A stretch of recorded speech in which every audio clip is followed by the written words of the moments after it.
Tem uma leitura sobre a guerra com o Irã que está se espalhando no Brasil. E ela parece inteligente, mas ela está errada. E não é um erro pequeno. É o tipo de erro que faz você entender o conflito completamente ao contrário. Eu vi isso claramente em um trecho recente do podcast Inteligência Limitada. E isso aparece logo no começo da conversa. E hoje eu vou te mostrar exatamente onde essa análise começa a quebrar. Porque se você não percebe esses erros, você não está entendendo essa guerra. E tem um erro aqui, que sozinho já muda completamente a leitura da guerra. E logo chegaremos nele. Uma das ideias que aparece lá é essa: o Irã é praticamente impossível de enfrentar por causa da geografia, montanha, tamanho, clima. E sim, isso tem uma parte verdadeira. O Irã realmente é difícil de invadir, difícil de ocupar, mas aqui começa o desvio. Porque isso está sendo tratado como se impedisse ação militar. E isso não faz sentido hoje. Guerra moderna não depende só de entrar com tanque. Ela acontece em camadas. Ataque aéreo, inteligência em tempo real, operações cirúrgicas, guerra eletrônica, ataques de precisão. Ou seja, ocupar território é uma coisa, atingir alvos estratégicos é outra completamente diferente. E quando você mistura as duas coisas, a análise já começa errada. E isso é só o primeiro erro. O segundo parece ainda mais convincente. E está completamente mal interpretado. Aqui entra um exagero clássico. A ideia de que o programa de mísseis do Irã é quase imbatível. E vamos colocar isso no lugar certo. O Irã não tem capacidade? Tem.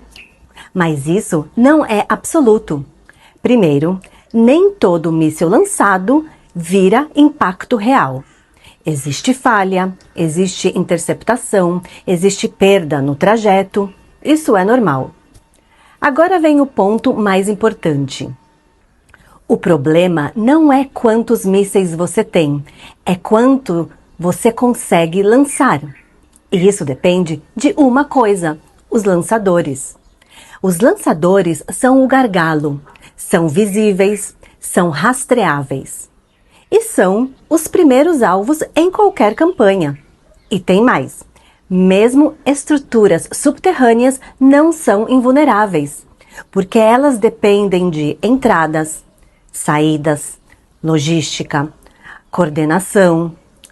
Tudo isso pode ser atingido. E também as bombas anti-bunker, que penetram profundamente no solo. Existe também um ponto que aparece nessas análises: a ideia de que Khamenei era totalmente contra as armas nucleares, como se isso fosse uma barreira fixa e definitiva. Só que aqui começa a simplificação. Sim, ele fez algumas declarações ao longo dos anos, dizendo que armas nucleares não são desejáveis dentro da doutrina iraniana. Mas transformar isso numa regra absoluta já é um salto. Porque na prática isso funciona muito mais como posição estratégica ao longo do tempo do que como limitação rígida que encerra o tema. E mesmo que tudo isso funcione, ainda tem o fator que muda completamente o jogo. Quem controla? O espaço aéreo.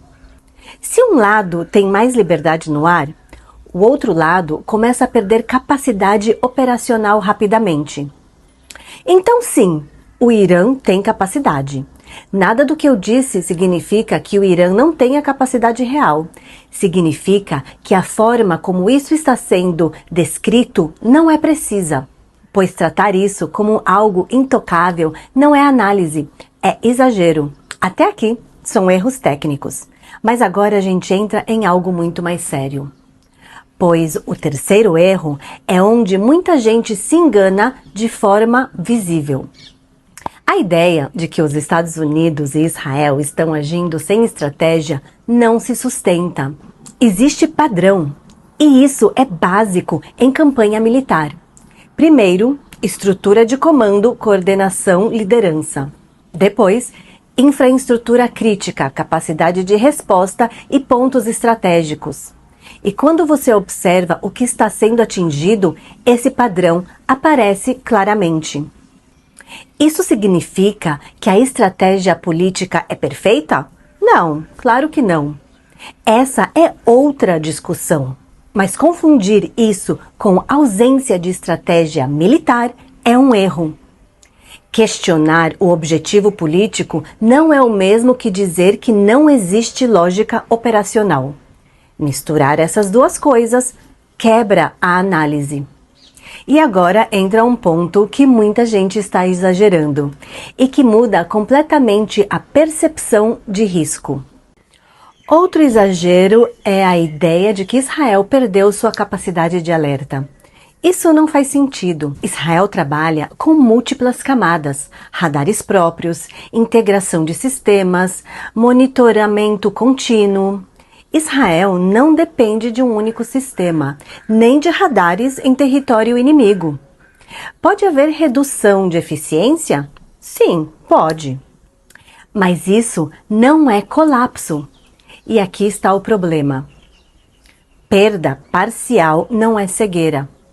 Mas quando isso é apresentado como colapso total, a percepção do conflito muda completamente. E aqui tem um detalhe que passa despercebido, mas faz muita diferença. É o grau de certeza com que algumas hipóteses são apresentadas. Em vários momentos, o próprio discurso é construído com parece, provavelmente, eu acho. E isso não é um problema. O problema é quando hipótese começa a ser vendida como análise. O problema é quando essas hipóteses começam a ser tratadas como leitura sólida do cenário, porque análise estratégica exige separar claramente o que é dado e o que é suposição. E agora, o último ponto é o que quase ninguém está considerando. E ele muda o comportamento inteiro do regime, pois é o que muda tudo. E a partir disso, surge uma conclusão que parece lógica, mas não se sustenta. A ideia de que, com a saída de Khamenei, o caminho para a bomba estaria automaticamente liberada. Isso parece lógico, à primeira vista, mas não é assim que decisões estratégicas nesse nível funcionam. Porque programas nucleares não dependem de uma única pessoa. Eles envolvem instituições, interesses internos, cálculo internacional e custo político. Reduzir isso a uma troca de liderança é transformar um processo complexo em uma narrativa simples demais. O regime iraniano não é só político, ele tem um comportamento ideológico forte. Sendo assim, tratar o líder supremo como uma figura mais simbólica do que decisiva também distorce a realidade. No sistema iraniano, ele não é apenas uma referência religiosa. Ele tem poder direto sobre forças armadas, decisões estratégicas e estrutura do Estado. Então, existe uma incoerência aqui. Ao mesmo tempo em que se reduz o papel dele, se afirma que a ausência dele mudaria completamente o cenário. As duas coisas não se sustentam juntas. Isso influencia como o risco é percebido, como decisões são tomadas e como o conflito é conduzido. Sem isso, a análise fica incompleta, porque você começa a interpretar decisões com lógica externa, quando existe uma lógica interna operando ali claramente. E ignorar isso distorce tudo. No fim, o problema não é discordar.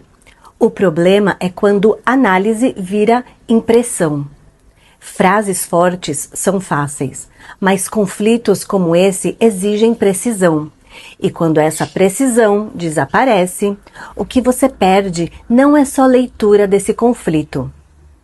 E é por isso que tanta gente parece estar entendendo essa guerra, mas na prática não está. Porque não é falta de informação, é erro de leitura. E quando você erra a leitura, você não entende o Irã. E sem entender o Irã, você não entende o Oriente Médio. E se você quer análises mais profundas, sem simplificação e sem filtro de narrativa, se inscreve aqui no canal, porque aqui a gente não repete discurso, a gente desmonta ele.